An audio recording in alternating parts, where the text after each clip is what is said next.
evening, Professor Baugh. I'm very honored to be in conversation with you on this happy occasion.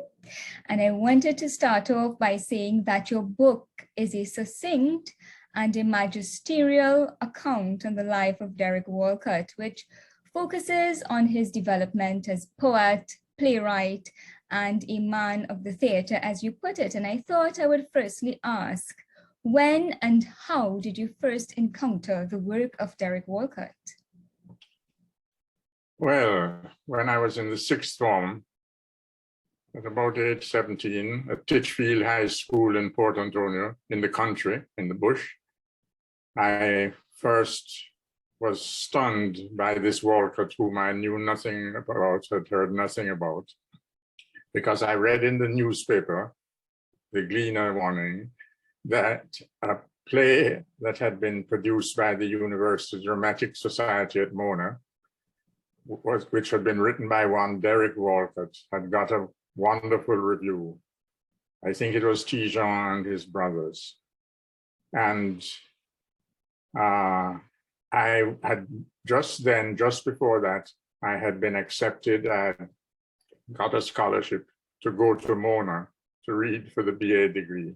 So to imagine that I was going to a place where I had a student who had written a play that had got this wonderful review in the Gleaner was just astounding. So in other words, the idea of going to Mona to study was magnified. And the wonder it was magnified by knowing that I would be perhaps seeing this Derek Walcott. It turned out that he left in the end of the year, the academic year, before I went in. But he was not actually there as a student still, but he would keep coming back and to watch, for instance, in the old dramatic theater, as we called it, to watch plays that the university plays were putting on.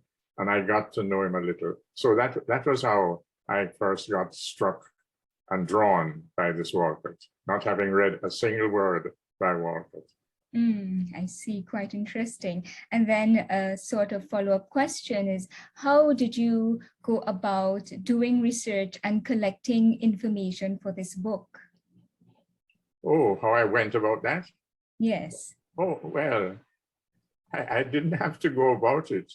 The writer in the world whom I know most about and whom I've read most about is Derek Walcott, as it happens. So that I had accumulated over the years, and I haven't thrown away them or all of them yet, bundles and folders and files about Walcott, clippings and so on about Walcott.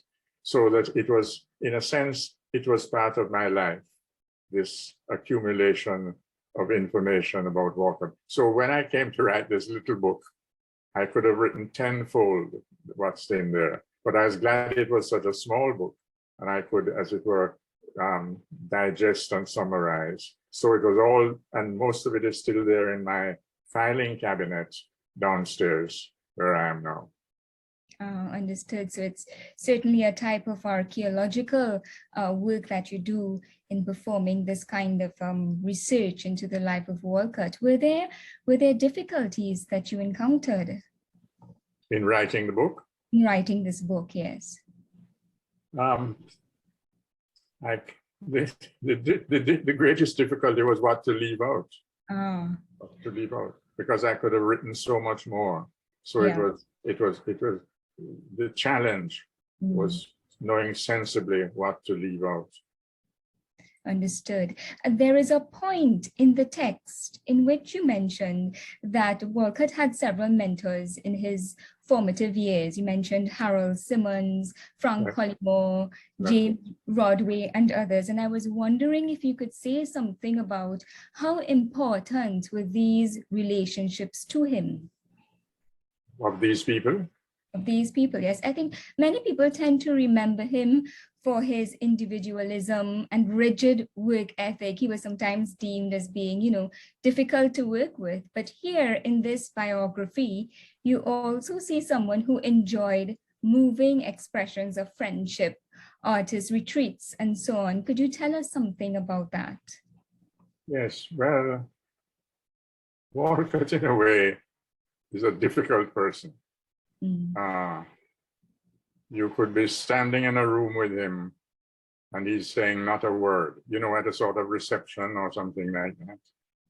Or if he speaks, he'd be speaking something rather cynical and sarcastic and damaging about somebody else or other people.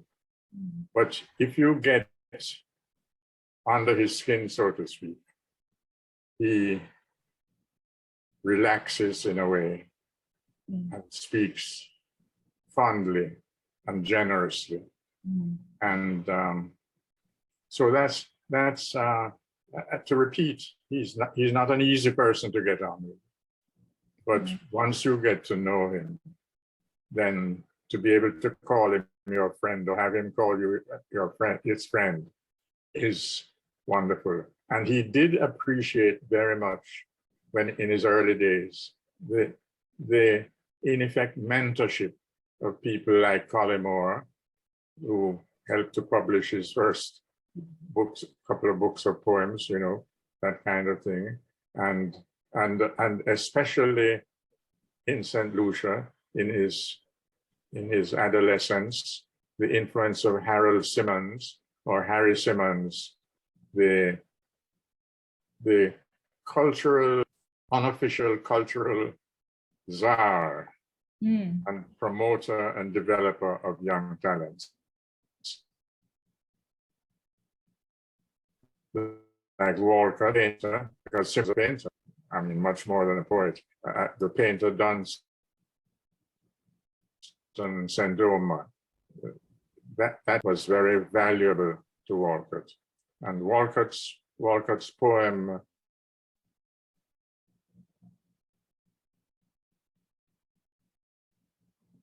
narrative, as it were, another line of an acknowledgement, as poetry, an acknowledgement of the influence of Simmons on his life and the life of other young St. Lucian artists at the time. Right, quite interesting. Walcott's life was characterized by a series of movements, and he seemed to pick his way across spaces, which is a theme that resonates in many of his works. He moves from St. Lucia to Jamaica, then to Trinidad, the United States, and the UK, but he finally returns home. And I was wondering, how important is the concept of the journey to him? Yes, and what I was trying to say is that it is essential, it is very important.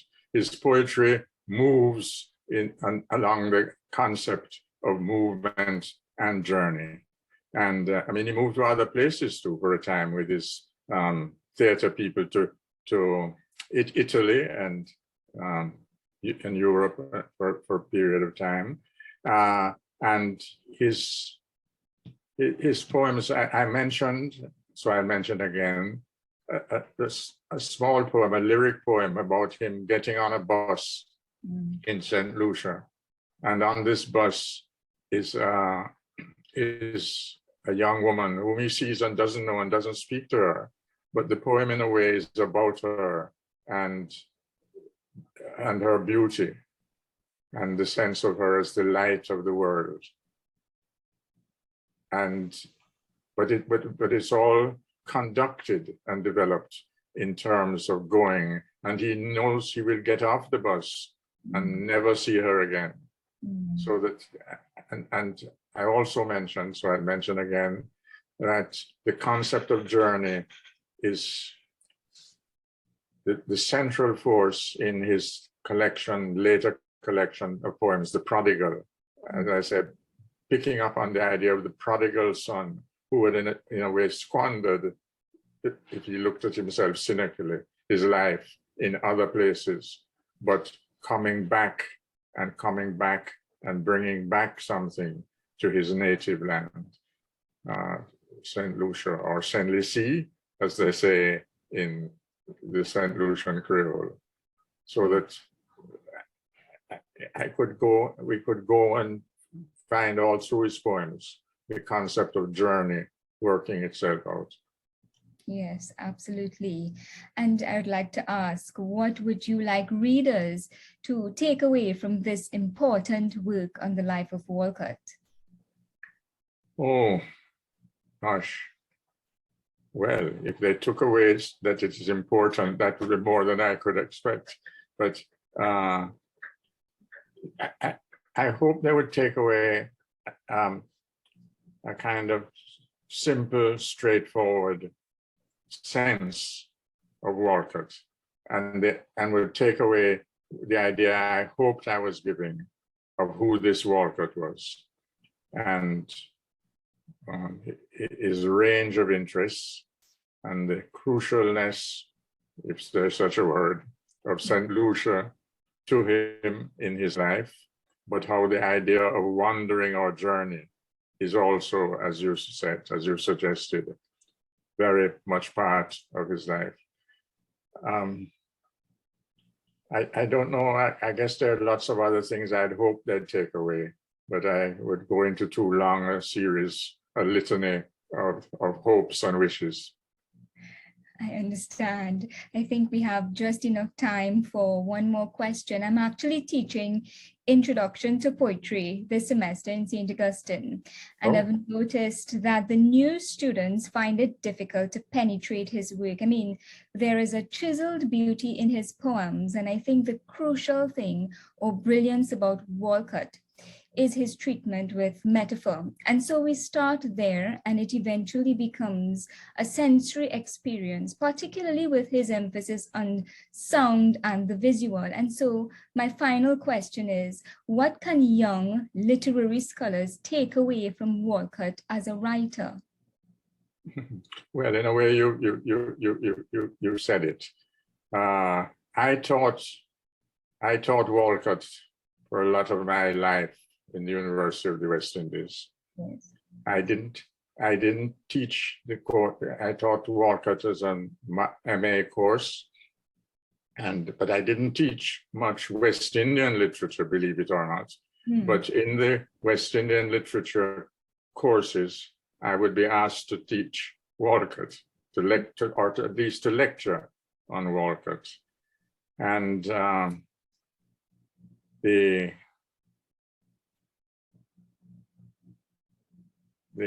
idea of Walcott as somebody who needs to be understood. The point is, to pick up on this point, I also always found my students, having a difficulty in understanding and accepting Walcott. And I remember once, one of the greatest compliments I had was at the end or near the end, one of them, a young woman, coming to me and say, "You made me understand Walcott." And you put your finger on it, that I told them that, or tried to tell them that they had to understand that poetry, and it would be especially true with Walcott, is an experience.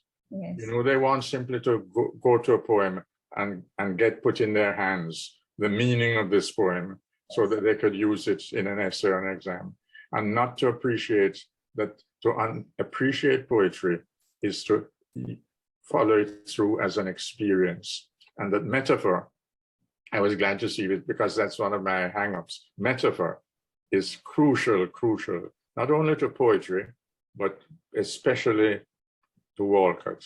And that, so that, to repeat, I can't find any better word than to say that it's a matter of going through the poem as an experience. Don't hope that as you start to read it, you know the meaning of it, you know, but go through it and see how that experience takes you to a meaning, and how aspects of meaning play off against one another as the poem develops. And then you can, out of that, come to some full understanding, or fuller. Absolutely. Thank you so much. Thank you, Professor Baugh. It has been a real delight chatting with you.